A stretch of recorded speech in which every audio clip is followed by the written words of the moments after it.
in the heart of a vast golden savanna, where the winds whispered through tall grasses and the sun dipped low in the evening sky, stood a small wooden cabin, isolated and weather-beaten. The cabin once echoed with laughter and warmth.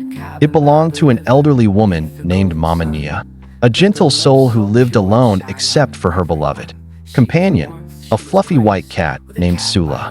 Sula was not just a pet, she was family.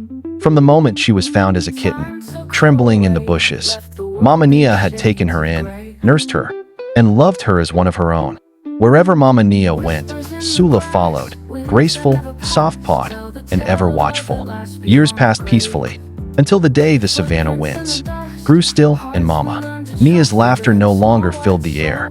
She had passed away quietly in her sleep, leaving Sula alone. The cabin felt empty, hollow, but Sula never forgot her. Every morning, just as the sun kissed the grasslands, the white cat would make her way to a small grave under the old baobab tree where Mama Nia now rested. There, she would curl beside the mound of earth, eyes half closed, as though waiting for her owner's gentle touch. Though alone, Sula was not entirely without family. Mama Nia's daughter, Kimmy, visited often. A kind-hearted girl of 10, she would bring food and stroke Sula's fur, laughing softly as Sula purred against her. They comforted each other, bound by shared love and loss. One hot afternoon, as Sula returned from the grave, she sensed something was wrong. The cabin was quiet, too quiet. Inside, Kimmy lay on the bed, pale and feverish. Her breathing was shallow, and her small hands trembled. Sula meowed anxiously, brushing her head against Kimmy, but the girl could barely open her eyes.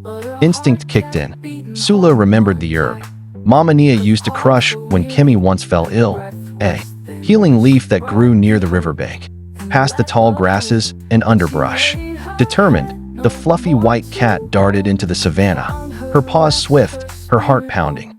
She reached the riverbank as the sky turned orange with dusk. There, under the shade of a low shrub, the herb grew. Sula nipped it gently, careful not to damage the precious leaves. But danger lurked nearby.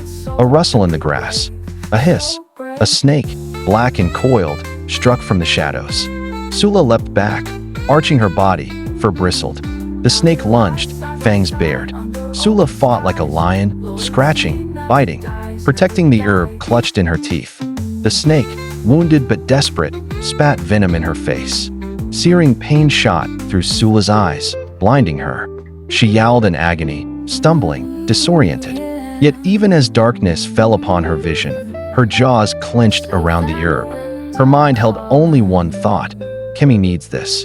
Bloodied and blind, Sula began her journey home. She tripped over stones, staggered through thorns, but never let go of the herb. Her white fur, once pristine, now stained with dirt and pain, glowed faintly under the moonlight. Guided by memory and scent, she reached the cabin at dawn. With the last ounce of her strength, Sula dropped the herb by Kimmy's side and nuzzled her hand. Then, the brave cat lay down, her breathing slowing. The warmth of her body faded as the sun rose over the savanna. Kimmy recovered, thanks to Sula's sacrifice. She wept as she cradled the lifeless body of the cat who had loved her. And her mother beyond death itself. A new grave appeared under the baobab tree. Beside Mama Nia's, there lay Sula, the cat who had given everything, sight, strength, and life, for love. And so, in the quiet of the savanna, where the grasses sway and the winds hum soft songs, a tale is told of loyalty pure and true, of a cat whose heart beat fiercely for those she loved, and who proved that animals, too, can be heroes to the very end. Lesson: loyalty knows no bounds, not in size, nor voice, nor species. In the heart of a faithful animal, love can burn brighter than the fiercest sun, and shine even in the darkest night.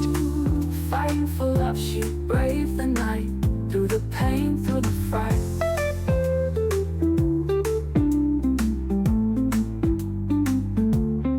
Snake's venom burned her sight, stole her light, but her heart kept beating, holding on tight.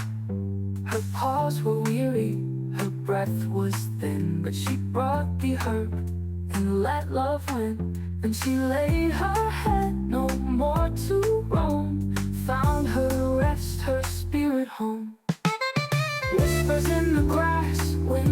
the past tell the tale of love that lasts beyond the grave. Footprints in the dust, hearts we learn to trust, even a small